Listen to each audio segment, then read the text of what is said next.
जय सिया राम। जया एकादशी व्रत कथा। माघ मास की जया एकादशी व्रत कथा 50 योनि से मिलती है मुक्ति। भगवान श्री कृष्ण कहते हैं कि राजन, इस कारण एकादशी का व्रत करना चाहिए। नृपश्रेष्ठ, जया एकादशी ब्रह्म हत्या का पाप भी दूर करने वाली है। जिसने जया एकादशी का व्रत कर लिया, उनसे सभी प्रकार के दान दे दिए और सभी प्रकार के यज्ञों का अनुष्ठान कर लिया। इस साल माघ मास के शुक्ल पक्ष की एकादशी का व्रत 8 फरवरी को रखा जाएगा। इसे जया एकादशी कहते हैं। इस व्रत को रखने से 50 योनि से मुक्ति मिलती है। इसकी कथा इस प्रकार है। युधिष्ठिर ने भगवान श्री कृष्ण से पूछा कि भगवान, आप कृपा करके बताइए कि माघ मास के शुक्ल पक्ष की एकादशी को कौन सी एकादशी आती है, उसकी विधि क्या है, उसमें किस दिवस देवता का पूजन किया जाता है।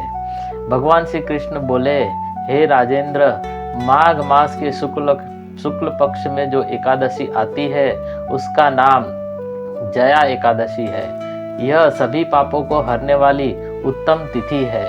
इस दिन अच्छे से व्रत करने से पापों का नाश होता है और यह एकादशी मनुष्य को मोक्ष प्रदान करती है। इस व्रत को करने से मनुष्य को कभी प्रेत योनि में नहीं जाना होता है। इसकी कथा मैं आपको सुनाता हूँ। स्वर्गलोक में देवराज इंद्र राज्य करते थे। देवगण परिजात वृक्षों से युक्त नंदनवन में अप्सराओं के साथ विहार कर रहे थे। 50 करोड़ गंधर्वों के नायक देवराज ने इच्छा अनुसार वन में विहार करते हुए बड़ी खुशी से नृत्य का आयोजन किया। गंधर्व उनमें गान कर रहे थे, जिनमें पुष्पदंत, चित्रसेन और उसका पुत्र 3 लोग प्रधान थे। चित्रसेन की स्त्री का नाम मालिनी था। मालिनी से एक कन्या पैदा हुई थी जो पुष्पवंती के नाम से प्रसिद्ध थी। पुष्पदंत गंधर्व का एक पुत्र था जिसको लोग माल्यवान कहते थे। माल्यवान पुष्पवंती के रूप पर अत्यंत मोहित था। ये दोनों भी इंद्र के संतोषार्थ नृत्य करने के लिए आए थे। इन दोनों का गान हो रहा था। इनके साथ अप्सराएं भी थी। अनुराग के कारण ये दोनों मोह के वशीभूत हो गए। चित्त में भ्रांति आ गई, इसलिए वे शुद्ध गान न गा सके। कभी ताल भंग हो जाती थी तो कभी गीत बंद हो जाता था। इंद्र ने इस प्रमाद पर विचार किया और इसे अपना अपमान समझकर कुपित हो गए। इस प्रकार इन दोनों को शाप देते हुए वे बोले, ओ मूर्खो, तुम दोनों पर धिक्कार है। तुम लोग पतित और मेरी आज्ञा भंग करने वाले हो, इसलिए पति पत्नी के रूप में रहते हुए पिशाच हो जाओ। इंद्र के इस प्रकार शाप देने पर इन दोनों के मन में बड़ा दुख हुआ।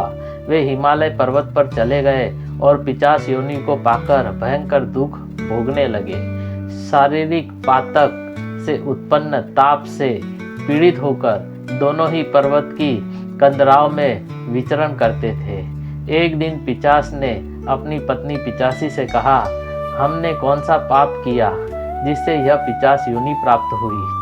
नरक का कष्ट बहुत भयंकर है और पिशाच योनि भी बहुत दुख देने वाली है।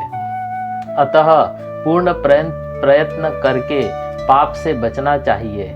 इस प्रकार चिंता के कारण वे दोनों दुख के कारण सूखते जा रहे थे। देवगणों से उन्हें माघ मास के शुक्ल पक्ष की एकादशी तिथि प्राप्त हो गई थी। जया नाम से विख्यात वह तिथियों से उत्तम है। उस दिन उन दोनों ने सब आहार त्याग दिए। उन्होंने जलपान भी नहीं किया, किसी जीव की हिंसा भी नहीं की, यहाँ तक कि खाने के लिए फल भी नहीं काटे। दुखी होकर वे पीपल के पेड़ के पास बैठ गए। सूर्यास्त हो गया। उनके प्राण हर लेने वाली भयंकर रात्रि उपस्थित हुई। उन्हें नींद नहीं आई।